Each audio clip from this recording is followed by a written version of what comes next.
دولة جبلان وقرنا سالجيت أساس سوور مركب أساسي وحنا نصوت لو الديمقراطية مركب نصوت لفرق الشباب ديمقراطية ناس وحنا وقالت وقت هذا يلا الله هذا الصوت دولة فضل عليك ما قرنا يسمى مرحلة دي وده كان يصوم على ملعب ما نمشي ما قرنا يا وده كان يبقى ترى يصوم على يمشي شري يلا ودك حالة دقت هاي بكتة هبرتي بالله بحد وعلى صار الله وحال لوي سنة وحال آمر غريب سنة وحال بابي لما الانستيوشن دي دولة دايرة هيدا وحال واحد بالدستوري وحال شغلي سواء برلماني وحال شغلي سواء قرصوري يشغل لوي سنة وحال فرقين لوي سنة دور شلون دي دولة دولة waxaa dib loo burburiyay systemkii dowladnimo ee Soomaaliya dowlad goboleedyadii iyo dadkii tacabka lagu soo dhisay wixii la dhisay ee waxay noqotay dib loo wada maxaa loo burburiyay maslaxada iyo sida ay ku jirtaa sida ay yeelayeen sida ay ku jirtaa waa tii shabaabka ee ahayd hadda dantayda ka hortaada murtad baatay hadda yeeshaan shakhsiyaad furaata muslim baatay waxay iyagana maxay noqotay waxay rabaan haddaad ka hortimaadana khayl waddan baa tahay haddaad tiraahdo ruuxani nacamla haddaad noqotana adiga ninkii ugu fiicnaa baad waxay burburiyeen dowlad goboleedyadii waxay ku tuntay dastuurkii waxay dib adeegii garsoorkii la baabiyey saraynta sharciga meesha ka baxday waa waddankii wuxuu gaaray inaan la garanaynin cid xukunta maanta ka wasiirka haddaad weydiiso waxa yaala kuma sheegi karayo ما أجيبه ليه كم وزير ورقة أخيرة ورقة واحد قرر حتى وقالوا لي مثلا وحي صرت أجين أيشوتيين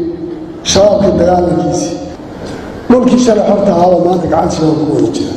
أنت أصل المحاكمة ترى هتشوتيين وحي دب أقول لغدين قف كستو حرمة يا كرامة لها إن ما أنت دب وعيارين كرامة دي ولا هي حرمة ديسي شبلان مركان صانو مركان يلباتوي دولته ay ka geysatay waxa ka horeysay dawlad goboleedyadii ka horeeyay nin walba in la yiraahdo sidaa saasan lama yeelaysa aw shariifo nafado ay iska socdo ama in qaadaba si kala ku yeelayna taas waxay gaadhay buntilaan intii laga geystay dadkii lagu laayay koonfur galbeed galmudug waxa maanta ka jira hirshabeelle waxa loo hayay toorshir gareynta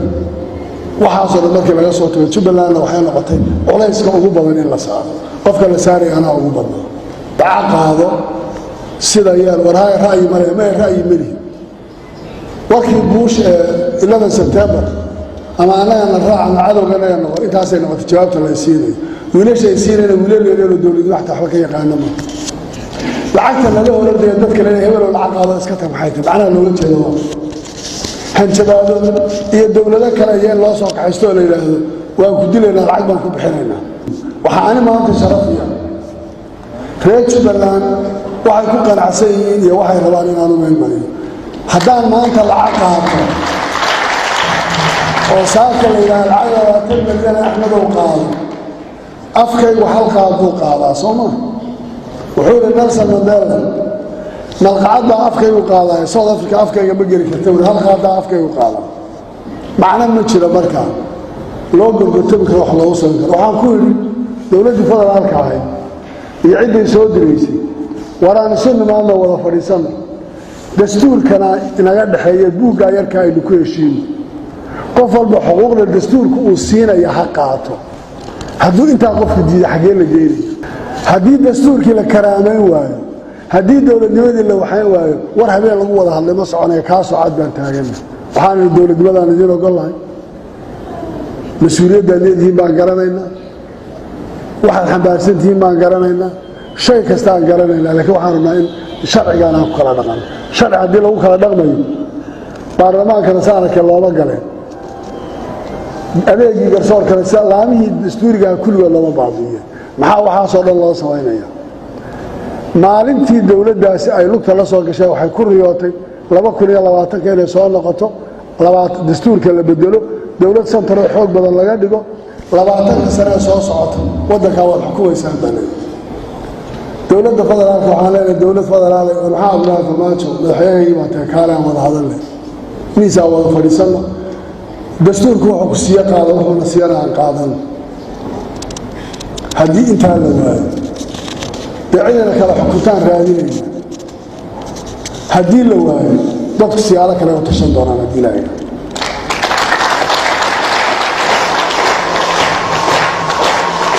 أنا جبتها تشوفين أنا جبتها تشوفين وحرر وين أنا أقول بعض الضمان إلى سوافلك هي الدولة لها أصحاب كنا كل يوم هلو ضد كاس داو دبعتهم كويسته إلا بركعي الدولة دولة أي بركعي هلو برك هلو وحرر وين أنا أقول بعض إذا ما هربت يا شباب في كلاش يسكت لنا شيء وحنا دقالنا مثلا وشعب كيني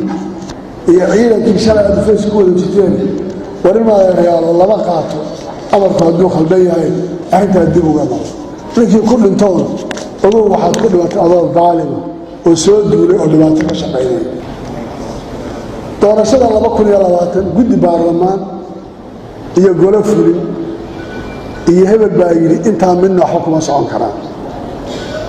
waxay dawladdu u xubsiibanaysaa extension 3 sano iyo 2 sano iyo 4 sano sababtoo soo noqod la'aan way isku hurtaa marka si kale ku sii jiraan waa inay helaan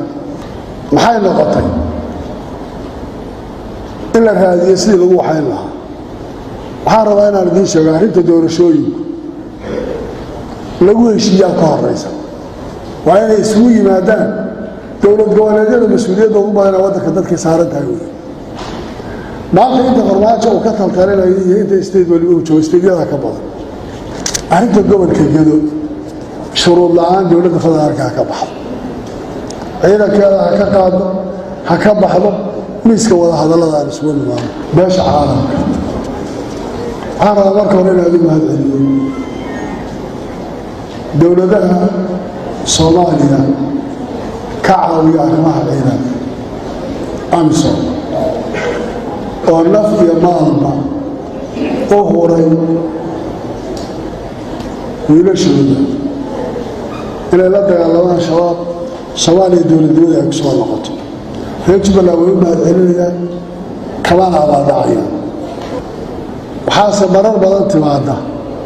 walaac keeni kara faragelino qaarkood oo aan loo baahnayn waxaan rabnaa dowladaha ciidamadu ka joogaan inay ilaaliyaan sharciga iyo mandateeka ay ku joogaan inay xakameeyaan saraakiishooda oo mararka qaarkood faragelinada qaarkeeda la wada la joojiyo la ixtiraamo dowladnimada iyo waxa ay tahay iyo Soomaaliya waxa uu yahay waxaan rabaa hal eray oo aad dowladda federaalka ay ugu dardarsato inaan wax yar ka idhaahdo Kenya waa waddan aan darisnahay xuduud 800 aan leenahay dagaal shabaab ay nala soo gashay oo laga mahadcelinaya